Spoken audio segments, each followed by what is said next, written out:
Hello, hello, hello, hello. Well. We're back for another quick edition of the E-Hustle broadcast, or podcast, I should say. So, just want to check with you on how things are going and talk to you about something that we've been discussing quite a little bit. And a lot of people hadn't paid a lot of attention to me when I said that the market was starting to shift. I think that we were a little ahead of that curve, and a lot of people though really weren't trying to hear me on that. But guess what? The market is shifting, and shifting is not necessarily a bad word. What shifting means is that the way that real estate, as far as our marketplace has gone, is going in a different direction right now. Now, here's the part about what's happening right now is that we have to determine how it's shifting. So when I say determine that, meaning this, is the market crashing? Are we in for a 2007, 2008 type of a situation? I'll tell you up front that I do not believe that that is the case right now. Are we at a pause? And at the end of this pause, will we see something or some reason that'll give us another dramatic spike or leg up?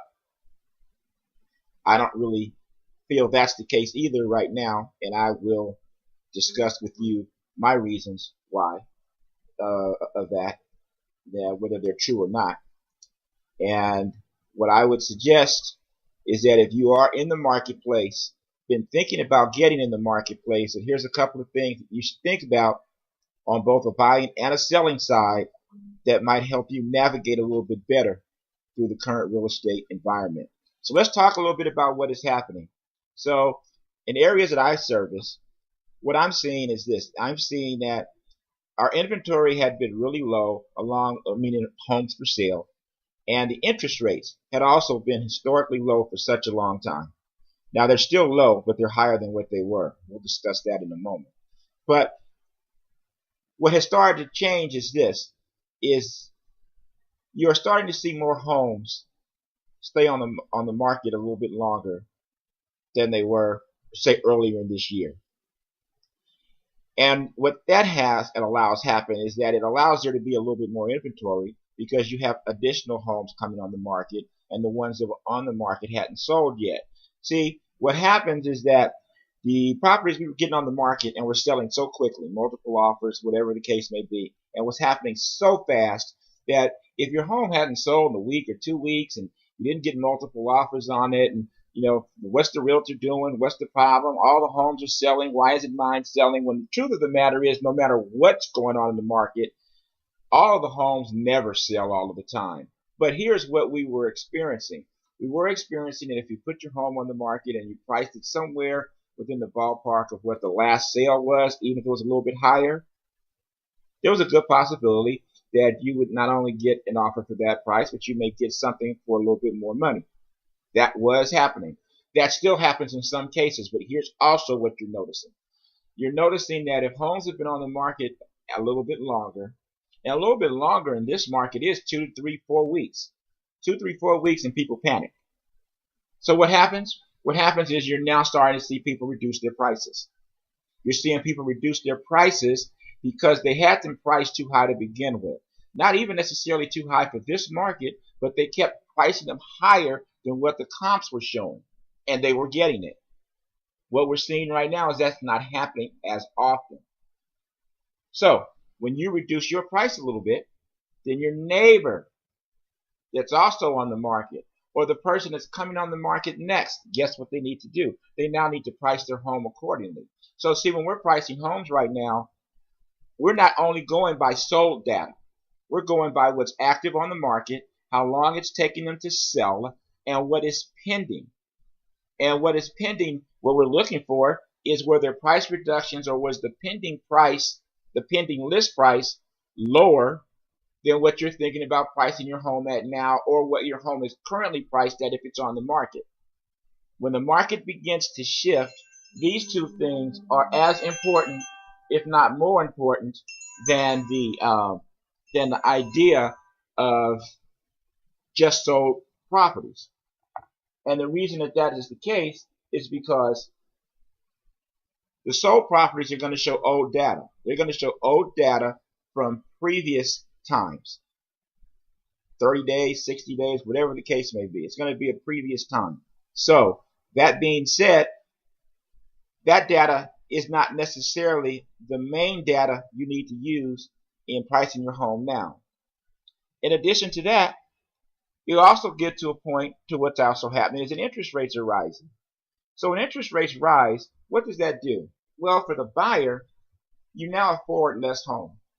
You can afford less home, meaning that if the interest rate was at 3%, and what you're trying to keep your monthly payment at and what you qualify for, you may be able to buy something at, say, $500,000. Now, that interest rate goes up to, say, 4.5% or so. You may have qualified for $500 previously, but now you may only qualify, I shouldn't say only, but you should qualify maybe now, what, $450, $430, something in that ballpark. Well, that's a tremendous jump on either trying to figure out how to get to 500 and still get what you want, or being down in a category that's much lower and trying to find a home in that price range. Now, again, 500,000 is approximately the medium priced home in areas that I search. So that means there's a lower end range. But what if that 500,000 is the lower end? If people can't buy on the lower end, then what can the people above them not do? They not can necessarily buy to move up because they need to sell their home. So what does that do? That again brings more homes on the market at that particular time, so you have more competition and buyers have more to choose from. So now that buyers have more to choose from, they're not necessarily making a decision right away, which takes us into the length of time that homes are on the market. So what you really need to do as a seller is you really need to determine your need to sell. And if you determine your need to sell, you don't want to be in a situation where you're trying to catch a falling knife. You want to price that thing in a category that puts your home, I'm not saying at a steal, but put your home attractive enough and have it in a condition enough that people will go to buy it. Buyers, don't jump up and down and start clapping. The market is not collapsing, number one. Number two, your issue needs to be what your monthly payment is, not what price you pay for the home. So just understand this, is that a bump and rise in interest rates of 0.5% or 1% is much more detrimental to your monthly obligation than the price of the property coming down, because of the way financing is structured. So you may get in a situation where you say, well, I'm going to wait for property values to come down. Now remember, you're renting this whole time while you're waiting. And let's suppose property values do come down. Let's suppose that that property is 500,000 that you were looking at comes down to 450 or comes down to 400, let's say, somewhere in that category. But if your interest rate at that point is at 5.5%, which are still low rates compared to some of the rates that we've seen over the years, your monthly payment is going to be the same or is going to possibly be a little bit higher, even though you got the property for less money. You see, it's all monopoly money until you're ready to do something with it.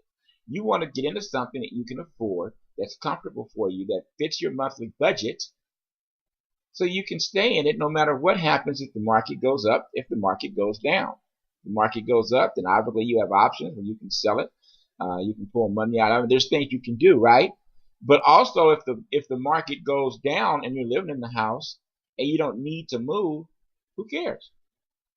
You're in a house that you like. You're making family memories. You're doing what you need to do. You're not renting. You're getting tax breaks. You're getting all these things. So who cares? So one thing I can tell you is this market is shifting. None of us know exactly 100% where it's shifting to, but it is shifting. So that being said, I would tell you, make your decisions wisely. Talk with your real estate professionals. Gather as much information as you can and base your home buying and home selling experienced right now on need, not just want, but needs, and you'll be just fine. And remember, as always, no matter what's going on in your life, everything is just a blip. It's a technical difficulty. Things change. And it truly is, it's a great life. So God bless you. Thank you for taking a moment to listen to our podcast this week. We look forward to talking to you next week.